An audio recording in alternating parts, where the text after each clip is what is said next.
একটা মেয়ে বিয়ের পরে শ্বশুর বাড়ি আসবে, তাকে বলে নিয়ে আসতে হবে যে এবারে রান্না বান্না করবে।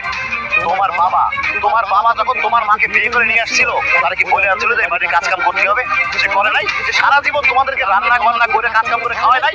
নাকি তোমার বাপ বাইরে থেকে কাজ করে আইসা বাড়িতে এসে রান্না করে খাইছে? আর তোমার ভাইরাও তো বিয়ে করছে, তারাও কি তাদের বউকে বলছে যে বাড়িতে এসে কাজ করতে হবে? তারাও তো কাজ করে খাচ্ছে।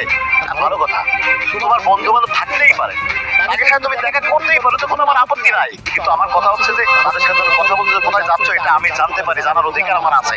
আরে তোমার যেমন অধিকার আছে তোমার বন্ধু বান্ধবের সাথে কথা বলার, দেখা করার, তোমার স্বামী হিসেবে আমার অধিকার আছে তোমার খোঁজ খবর রাখার। তুমি কাদের সাথে কথা বলতে, তো কোথায় যাচ্ছ, কারো কোনো বিপদে পড়লে আমি তোমাকে রক্ষা করতে পারি, বা কোনো খারাপ পথে বেরোলে আমি শুধরে দিতে পারি। বৃষ্টি, শ্বশুর বাড়িতে এসে কাজ করাকে যদি তোমার কাছে অবিচার মনে হয়, আর তোমার খোঁজ খবর রাখা কিন্তু তোমার স্বাধীনতা